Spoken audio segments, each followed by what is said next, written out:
everyone, this is Archana, currently pursuing Masters from Forest Research Institute.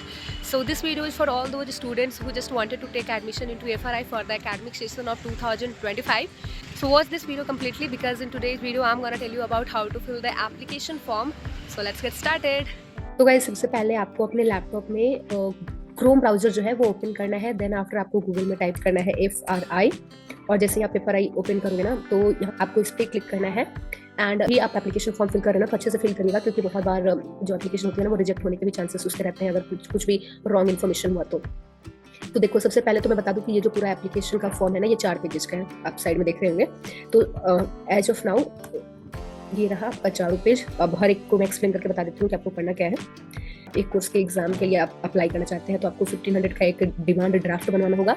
और अगर आपने 2 courses के लिए एग्जाम देना चाह रहे हैं तो इसी फॉर्म को, ये जो आप 4 पेज का फॉर्म देख रहे हैं ना, तो इसी तरीके के 2 फॉर्म फिल करना होगा आपको और वो 3000 रुपये का डिमांड ड्राफ्ट बनाना होगा। चलिए बात करते हैं इसको फिल कैसे करना है। तो देखिए सबसे पहले तो ये जो 4 कोर्सेस है ना तो एक फॉर्म में एक ही कोर्स आप सेलेक्ट कर सकते हैं। तो अगर आपने 2 कोर्सेस सेलेक्ट करने हैं तो जैसे मैंने बताया आपको 2 फॉर्म फिल करने होंगे, तो आप इसमें टिक कर लेना जो भी कोर्स आप करना चाह रहे हो। आपको ये फॉर्म नंबर और रोल नंबर छोड़ देना है, वो हमारे कॉलेज की तरफ से आपको मिलेगा। यहाँ पे आपको पासपोर्ट साइज अपना फोटो साइन भी करना है और फोटो भी चिपकाना है, तो चिपका देना है यहाँ पे photo. Then after candidates name, first name, middle name, last name fill कर दीजिएगा। इस ऑप्शन को जो भी आपका नाम है वो फिल कर दीजिएगा। यहाँ पे इंग्लिश में फिल करना है और नीचे हिंदी में भी अपना नाम लिखना है। उसके बाद फादर नेम, मदर नेम, आपका जो भी डेट ऑफ बर्थ रहेगा, आधार कार्ड पर जो भी डेट ऑफ बर्थ है वो यहाँ पे मेंशन कर देना, date, month, year.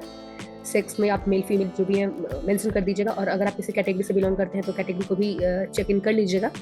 Physically handicapped अगर है तो यस और नहीं है तो नो। नेशनैलिटी इंडियन, आधार कार्ड पे जो नंबर रहता है वो यहाँ पे फिल करना है।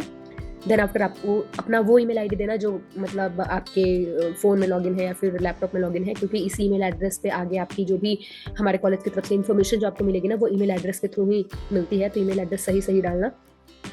यहाँ पे एड्रेस 1 की बात करते हैं तो एड्रेस 1 कहने का मतलब होता है कि करेंटली अभी आप जहाँ पे रह रहे हो वो एड्रेस यहाँ पे डाल देना, police station along with phone number. And permanent address कहने का मतलब होता है कि जो रेसिडेंशियल आपका एड्रेस है, मतलब जहाँ पे आपके घर वाले रहते हैं, that is called permanent address. तो ये भर सकते हैं आप। जैसे बहुत बार क्या होता है ना कि अभी मान लीजिए कि आप ग्रेजुएशन में होंगे तो अगर आप किसी कॉलेज में पढ़ रहे हैं, वहाँ हॉस्टल में रह रहे हैं, तो एड्रेस 1 में आप वो दे दीजिएगा हॉस्टल का एड्रेस, और परमानेंट एड्रेस में जहाँ आपके पेरेंट्स रहते हैं, मतलब जहाँ आपका अपना घर हो उसका एड्रेस देना होता है। चॉइस फॉर टेस्ट सेंटर, अब मैंने आपको बताया था कि जैसे MSc एंट्रेंस एग्जामिनेशन फॉर्म आप ओपन कीजिएगा ना तो इसमें आपको सारे सेंटर नेम दिख जाएंगे, वहीं से सेंटर नेम सेलेक्ट करना है और यहाँ पे अपने अकॉर्डिंग जो भी आपका चॉइस है सेंटर को लेके वो फिल कर देना, फर्स्ट चॉइस और सेकंड चॉइस। और ज़्यादा चांसेस रहते हैं कि फर्स्ट चॉइस वाला जो सिटी आप दोगे ना वही आपको एग्जामिनेशन सेंटर मिलता है, तो इसलिए ये ध्यान से दीजिएगा। ऐसा ना हो कि आपका घर है पटना और आप दे दिए रांची का, तो फिर आपको रांची जाना पड़ेगा, इसलिए देख लीजिएगा जो भी नियर बाई आपका सेंटर हो वो डालिएगा। क्वालिफाइंग एग्जाम, मतलब क्वालिफाइंग एग्जाम कहने का मतलब है कि जैसे मास्टर्स करने के लिए आपको ग्रेजुएट होना मतलब मांगता है कि आप ग्रेजुएशन आपके पास होना चाहिए। तो आप फाइनल ईयर के स्टूडेंट है तो आप ईयरिंग में क्लिक कीजिएगा, और अगर आप फाइनल ईयर मतलब ग्रेजुएशन पास आउट स्टूडेंट है तो पास्ट में क्लिक कीजिएगा। उसके बाद आपको कुछ सब्जेक्ट्स मेंशन करने हैं और परसेंटेज जो आप क्या है वो मेंशन करना है। देन आफ्टर DD जो आप बनवाएंगे, जैसे मैंने बताया कि अगर आप, हाँ DD के बारे में एक और चीज़ बता दूं कि वैसे तो जो कोर्स है मतलब एक कोर्स का फी 1500 रुपये है, तो अगर आप 2 कोर्स के लिए 2 अलग अलग फॉर्म भर रहे हैं ना तो आप एक काम कर सकते हैं कि 3000 का एक ही DD बनवा लीजिए या फिर 1500 का 2 अलग अलग DD बनवाइए। तो मैं तो यही सजेस्ट करूंगी ना कि आप अलग अलग DD बनवा लो, क्योंकि अलग अलग आप जब फॉर्म भरोगे ना तो DD नंबर और डेट अलग अलग मेंशन कर देना। जिस भी बैंक से जो ब्रांच है वो यहाँ पे भर देना जहाँ से आप DD बनवा रहे हो, कितने अमाउंट का DD है वो भर देना। और नीचे ये डिक्लेरेशन फॉर्म है। डिक्लेरेशन कहने का मतलब होता है कि इसमें यही लिखा हुआ है कि आप जो भी यहाँ पे अपना डिटेल्स वगैरह भरे हो ना वो सही है आपके अकॉर्डिंग। तो यहाँ पे प्लेस मेंशन कर देना जहाँ भी जिस जगह से भर रहे हो, डेट मेंशन कर देना और यहाँ पे अपना साइन कर देना। यहाँ तक तो आई गेस कि किसी को कोई कंफ्यूजन नहीं होगी, कोई स्टूडेंट को। इसके बाद कंफ्यूजन आ रही थी जिसके बारे में मुझे बहुत सारे बच्चों ने पूछा था कि इसमें क्या फिल करना है, तो ये ध्यान से देखिएगा। अगेन यहाँ पे आपको फोन नंबर, रोल नंबर नहीं भरना है, हमारे कॉलेज की तरफ से आपको मिलेगी। फोटो अपना लगा दीजिएगा, कैंडिडेट नेम लिख देना, father's name, mother's name, date of birth, sex, postal address, category, Aadhaar card number, मतलब जो डिटेल्स आप फिल कर सकते हैं वो जरूर फिल कीजिए। यहाँ तक फिल कीजिएगा। टेस्ट सेंटर ऊपर जो आपने लिखा है चॉइस 1, चॉइस 2 वो दे दीजिएगा और अपना यहाँ पे फुल सिग्नेचर कर दीजिएगा। बात करते हैं इशू सेक्शन की। तो यहाँ पे आप ध्यान से देखिए इस सेक्शन को आपको बिल्कुल ही ब्लैंक छोड़ना है। ब्लैंक इसलिए छोड़ना है क्योंकि यहाँ पे सिग्नेचर आपको तब करना होगा जब आप एग्जामिनेशन सेंटर में बैठे हुए होंगे, तो यहाँ मत करना साइन। और ये इन्विजिलेटर, मतलब जहाँ भी आपका सेंटर रहेगा ना, वहाँ जो इन्विजिलेटर होंगे उनका यहाँ पे नाम आएगा और उनका सिग्नेचर इधर आएगा। तो ये वाला सेक्शन ब्लैंक छोड़ना है, ध्यान से देखिएगा। ऐसा ना हो कि कैंडिडेट सिग्नेचर है पहले ही आप कैंडिडेट के मतलब अपना साइन कर दो, ऐसा मत करना। ये सेक्शन पूरा छोड़ देना। इसके बाद बात करते हैं नीचे। अब देखो बहुत सारे बच्चों को कंफ्यूजन हो रही थी ना कि एडमिट कार्ड भी अभी से ही दे दिया गया है, तो ये मतलब थोड़ा समझने में दिक्कत हो रही थी। तो मैं ना अपने कॉलेज के जो एकेडमिक डिपार्टमेंट है वहाँ पे मैं गई थी एडमिशन सेल में, और वहाँ पे मैंने पूछा तो उन्होंने मुझे बताया कि यहाँ पे ना बच्चे अपना डिटेल्स फिल करके भेजेंगे, और ये जो पूरा फॉर्म है ना ये आपको पोस्टल मतलब इसके साथ डीडी जो है दोनों को मिला करके आपको भेजना होगा FRI deemed to be university में पोस्ट के थ्रू।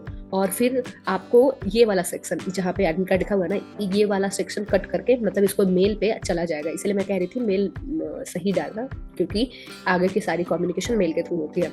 तो यहाँ पे एज ऑफ नाउ जब आप फॉर्म फिल कीजिएगा तब यहाँ पे कैंडिडेट नेम फिल कीजिए, जिस भी कोर्स में आप एडमिशन लेना चाह रहे हैं, मतलब जिसके लिए आप टेस्ट देना चाह रहे हैं वो कोर्स लिख दीजिएगा, एड्रेस लिखिएगा, और सेंटर एग्जामिनेशन सेंटर अलॉटेड आपको ये छोड़ देना है, क्योंकि ये हम मतलब कॉलेज की तरफ से आपको मिलेगा, जहाँ भी आपको सेंटर दिया जाएगा वो मिलेगा यहाँ पे।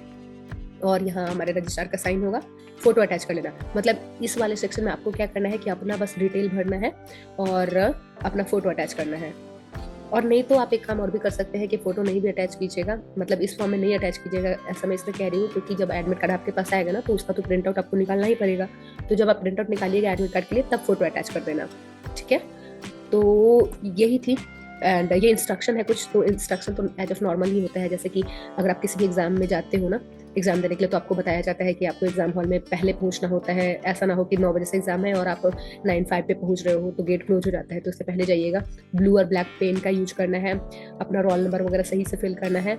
एंड अगर आप किसी रूल रेगुलेशन को फॉलो अगर नहीं करते हैं तो आपको मतलब हटा दिया जाएगा वहाँ सेंटर से, एग्जाम नहीं देने दिया जाएगा। तो ये सारी चीज़ें तो आप खुद भी इतने भाई ग्रेजुएशन पास स्टूडेंट इतने तो सेंसिबल होते ही हैं कि ऐसे कॉमन मिस्टेक्स ना करें।